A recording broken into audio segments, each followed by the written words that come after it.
At maaari na po akong tumanggap ng inyong mga katanungan. We begin with Chloe Hofana, Business World. Good afternoon po, Yusek. Is President Marcos supportive of the Finance Department's proposal to impose a new tax on online gaming operators, given concerns that such a measure could discourage investments in the sector or push some operators underground? How is the President weighing the potential revenue gains against the possible impact on industry growth and employment? Ang proposal po na ito ng DOF na magkaroon po ng tax para po marestriktuhan ang mga online gaming ay para naman po ito sa ikabubuti ng pamilyang Pilipino. Batid po ng Pangulo na maaari mangyari sa mga gumon sa sugal at hindi niya naman po tututulan basta po mayroon pong sapat na pag-aaral para po ang tungkol sa buwis na ipapataw man. Pero paiigtingin pa po, maliban po dito sa mga online gaming sites na license or lehitimo naman, paiigtingin po lalo ang paglaban sa mga illegitimate o yung mga yung hindi tama or hindi rehistradong mga online gaming sites. Follow-up lang po from Sir Dexter of Inquirer. What is President Marcos's position about online gambling, with lawmakers filing bills to either outright ban or impose tighter regulations on online gambling operators and e-wallets, and acknowledging that Filipinos get addicted to online gambling regardless if they are playing on legal or illegal apps or websites? Yun nga po, kagaya ng ating sinabi, ang Pangulo po ay nakikinig kung ano nangyayari sa ating mga kababayan at kung ano man po ang bill na ipapasa nila, ito'y pag-aaralan mabuti, kung ito'y makakabuti sa ating ekonomiya and at the same time makakabuti para sa taong bayan. Last po from Sir Dexter. How will the Marcos administration address the issue of online gambling in a health perspective, given addiction is a public health problem? Muli, katulad din sinabi natin, gusto natin limitahan ang itong klaseng mga pagsusugal at mabawasan ang mga gumon sa sugal. At ito po ay para sa taong bayan at ang lahat ng pwedeng suggestion at maaaring batas para ito ay masawata, hindi naman po yan tututulan ng ating Pangulo. Ivan Mayrina, GMA Integrated News. Yusek, si Senator Zubiri naghain po ng Anti-Online Gambling Act para sa total ban ng lahat ng uri ng online gambling. At nananawagan siya sa Pangulo na maglabas ng malinaw na pahayag na posisyon tungkol dito. Ito ho ba inaasahan nating matatalakay ng Pangulo sa kanyang nalalapit na SONA? Tama po bang sabihin that the President is taking a closer look at online gambling in the middle of all these proposals? Opo, pero hindi po natin masasabi kung ito po ay makakasama sa SONA. Wala pa po akong detalye kung ano po ang sasabihin at ipapahayag ng ating Pangulo sa SONA. At ito naman pong mga suggestion po na ito ay makakarating sa ating Pangulo. Salamat. Leth Narciso, DZRH. Good afternoon, Yusek. Inanunsyo po ng PHAPI na hindi muna sila tatanggap ng guarantee letters mula sa gobyerno. Nasa 530 million pa daw po kasi yung hindi nababayarang claims. Ano pong masasabi ng Malacanang dito? Opo, nakausap po natin mismo ang pamunuan ng DOH at sinasabi nila na 39 hospitals lamang po sa Batangas ang nagkakaroon ngayon ng usapin patungkol sa di umanong pagbabayad ng mabilisan ng mga amount base sa guarantee letters. Dahil ito po daw ay wala pang kaukulang mga dokumentong na isusumite. Pero hindi po nangangahulugan na yung ibang mga hospitals po ay nagkakaroon ng problema pagdating po sa bayaran. At tandaan po natin na sa Universal Healthcare Act ay meron po supposed to be guaranteed na 10% na authorized bed capacity ang mga private hospitals para patungkol po sa zero billing. At dapat nga po ay hindi na po kinakailangan yung yung tatawag natin medical assistance for indigent and financially incapacitated patients dahil dapat zero na po ang balanse dahil po sa PhilHealth. At kung mas kakailanganin po ng ating mga kababayan na sila ay at malapit sila sa mga DOH hospitals, hindi po kailangan ng GL doon or guarantee letters. So marami po tayo, meron po tayong mga listahan po dito ng mga DOH hospitals na hindi po kailangan ng guarantee letters from any politicians. Dahil po kapag ka po DOH hospitals, ang social worker po mismo ang tumitingin kung sila qualified at hindi naman po politiko. So, ang ilan po dito na aking mababanggit, marami po kasi ay Philippine Medical Center, Lung Center of the Philippines, NKTI, Philippine Health Center, East Avenue Medical Center, Amang Rodriguez Memorial Medical Center, at marami pa pong iba. Mamaya ibibigay ko po sa inyo kung kayo po ay nangangailangan ng kopya ng DOH hospitals. May plano po ba ang Pangulo na kausapin ang mga opisyal ng DOH para pagpaliwanagan o linawin itong bagay na ito kasi may pangako po siya na tutugunan yung mga basic na pangailangan ng taong bayan. Bagamat private hospital po yung pinag-uusapan, programa pa rin po ito ng gobyerno. Yes, opo. Meron naman po kasi MOA ang DOH with the private hospitals. At sabi nga po natin, hindi naman po nagkakaproblema ang gobyerno patungkol po sa pagbabayad ng mga bills po ng ating mga kababayan na covered po ng guarantee letters. Dito lamang po sa 39 hospitals na kinakailangan po ng DOH yung ibang mga dokumento para po sila mabayaran. So, doon po sa maniningil ng mga hospitals, kumpletuhin lang po yung mga dokumento dahil po ang DOH, ang sinasabi sa atin, ay may sapat na pondo. Evelyn Quiroz, Filipino Mirror. Hello. Good afternoon, Yusek. Yusek, may identities na po yung mga policemen involved at saka yung alleged politicians doon po sa mga missing sa Bongeros. Nakausap natin ang isang kinatawan sa DOJ at sinabi po nila na hanggang sa ngayon po ay pinag-aaralan at hindi muna po nila i-reveal ito dahil patuloy po ang kanilang pagsasagawa ng investigasyon. Another topic lang po, yung sa case naman po ni VP Sara, if the findings of the Ombudsman is against the Vice President, sa tingin niyo po ba ay makakatulong to sa impeachment proceedings na kinakaharap niya ngayon? Ayoko po muna magbigay ng anumang sagot sa isang hypothetical question. Tingnan na lang po muna natin kung anong mangyayari. Salamat po. Thank you po. Ivan Mayrina, GMA News. Ma'am, this is a question on the national debt. Dalawang bahagi po yung tanong. As of end March 2025, nasa close to 17 trillion na pong utang ng bansa. Ito ay 62% ng debt to GDP ratio. Of the more than 4 trillion borrowed under the Marcos administration, can we account where it largely went? And is a 62% debt to GDP ratio still within what can be considered healthy? Ito po ay ginamit sa mga growth-enhancing investments tulad ng infrastructure, education, agriculture, health, at social services. Makikita po natin kung ano ang mga tinulong ng Pangulo at ng pamahalaan sa mga farmers natin, sa mga mangingisda po natin. Pati po itong pagpapataas din po ng mga ayuda at tulong sa ating mga kababayan. Makikita nyo po yan. At ito po ayon sa ating DOF, Department of Finance, ay sustainable. Nasa sustainable level po tayo. At dahil po ang 70% po ang international threshold for the debt to GDP ratio. So, nandun pa po tayo dahil sabi nyo nga po, nung nakaraang taon, nasa 60.2, kung di ako nagkakamali, 60.7%, pero ngayon mukhang tumaas ng konti. 62%. At still, nandun pa rin po tayo sa range. It's supposed to be below 70%. And can you tell us kung ano pong targets in the next 3 years of the administration? Kasi po, sa unang SONA ng Pangulo, if I may point it out, ay target po na ibaba sa 60% or below ang debt to GDP ratio. Sa ganyang katanungan, tatanungin po muli natin ang DOF at yung ating economic team patungkol po dyan para mas detalyado ang aking maiulat sa inyo. Thank you. Last question, Maricar Sargan, Brigada.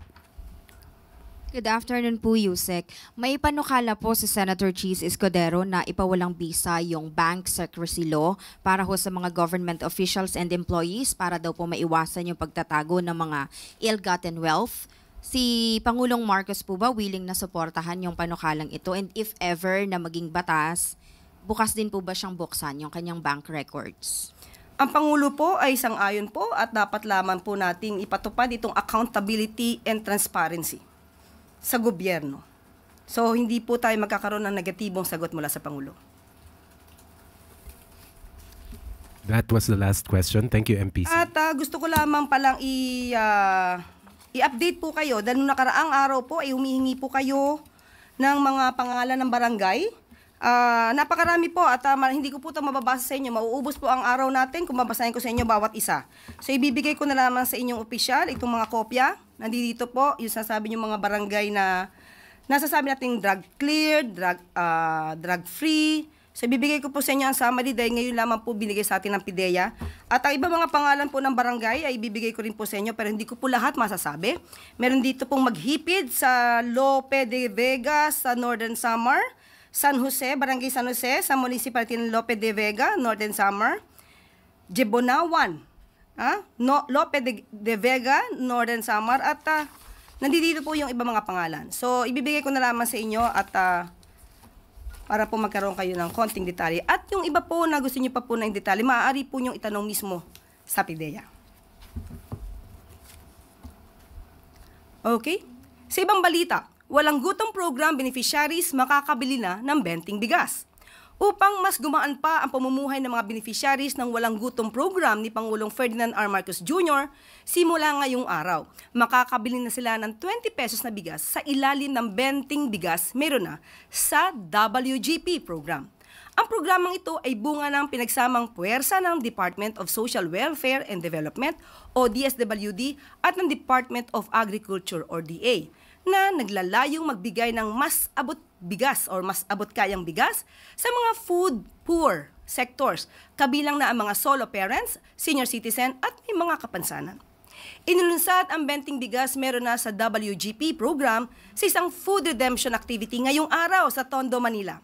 Sa ilalim ng walang gutom program, ang mga beneficiaries ay makakatanggap ng 3,000 pesos monthly food credits sa pamamagitan ng Electronic Benefit Transfer o EBT cards na magagamit lamang sa pagbili ng masustansyang pagkain. Mabibili naman ang 20 bigas sa mga DA-accredited suppliers at retailers, kabilang na ang mga kadiwa outlets. Sa ngayon ay meron ng 300,000 low-income households ang nakikinabang sa walang gutom program ng Marcos administration. Layo ng administrasyon na maabot ang 750,000 beneficiaries bago matapos ang termino ng Pangulong Marcos Jr. Para umo-order lang sa fast food center.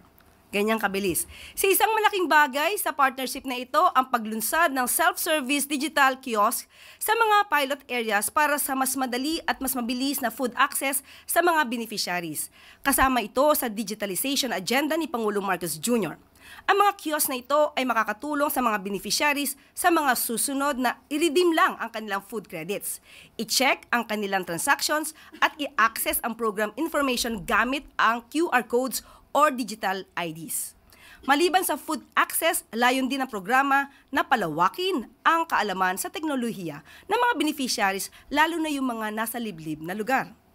Sa kabuuan, ipinapakita sa programang ito na ang walang gutom ay hindi lamang tungkol sa ayuda. Ito ay pamumuhay sa kakayanan at kinabukasan ng bawat Pilipino upang maging mas malusog, mas matatag at mas handa sa makabagong mundo. Baha sa Zamboanga City. Aabot sa halos 600 boxes ng family food packs ipinamahagi sa mga flood victims sa Zamboanga City. Sa utos ni Pangulong Ferdinand R. Marcos Jr. na agarang mabigyan ng tulong ang mga apektado ng baha na mahagi ng 571 boxes of family food packs ang Department of Social Welfare and Development o DSWD sa mga pamilyang apektado ng flash floods sa barangay Pasunanca, Zamboanga City noong Sabado. Ipinag-utos agad ni Pangulong Marcos Jr. na sa DSWD na siguruhing mabigyang atensyon ang pangangailangan ng mga residente doon at siguruhing tuloy-tuloy ang suporta sa mga naapektuhan ng flash floods. Meron ng mahigit 100,000 food packs at 20,000 non-food items ang na-preposition sa Zamboanga para sa emergency response sa rehiyon. Pangakong accessible internet, tinupad ni Pangulong Marcos Jr. Upang masigurong walang maiwan sa digital world, muling nagbalik si Pangulong Ferdinand R. Marcos Jr. sa Tacloban City ngayong araw upang tuparin ang pangakong pagbutihin ang internet access sa Eastern Visayas lalo na sa mga geographically isolated and disadvantaged areas sa rehiyon. Sa isang Regional Development Council meeting ni Pangulong Ferdinand Marcos Jr. noong Marso, ipinangako ng Pangulo ang maayos na internet access sa rehiyon na kabilang sa efforts ng gobyerno na palawakin ang reliable connectivity doon. Bilang pagtupad sa kanyang pangako, ngayong araw, Pinasinayanan ni Pangulong Marcos Jr. ang Phase 2 and 3 ng National Fiber Backbone na nagsisilbing tulay ng impormasyon at government services. Dahil dito, halos 1,781 kilometro ang inilatag para sa bagong fiber network na ito. Ang Phase 1 ng programa ay una nang inilunsad noong nakaraang taon. Sinimulan ito sa Ilocos Norte hanggang Quezon City. Ngayon, pinapalawak pa ng gobyerno ang programa sa Cagayan Valley, Calabarzon, Bicol, Eastern Visayas at Mindanao na inaasahang magpapalakas sa internet access sa mahigit 600 na tanggapan ng gobyerno. Papapakinabangan naman ito ng halos 17 milyong Pilipino. Kapag nabuo ang National Fiber Backbone Project ng Marcos Administration, inaasahang mababawasan ang gastos ng mga telco at internet providers at magkakaroon ng mas abot-kaya at mas mabilis na internet. Ibig sabihin, mas maraming Pilipino ang konektado sa bagong Pilipinas sa ilalim ng digital bayanihan. Agarang maibalik ang load limit sa San Juanico Bridge, ipinag-utos ni Pangulong Marcos Jr. Ilang linggo matapos ang kanyang pagbisita sa Tacloban City upang inspeksyonin ang kondisyon ng San Juanico Bridge, nagbalik si Pangulong Ferdinand R. Marcos Jr. ngayong araw. Ipinag-utos ng Pangulo sa Department of Public Works and Highways o DPWH na bilisan ang retrofitting at tapusin agad na maayos ang tulay. Ayon kay Pangulong Marcos Jr., mayroong mahigit kalahating bilyong piso na pondo ang nakalaan para maibalik sa 12 hanggang 15 metric tons ang load limit sa San Juanico Bridge ngayong December.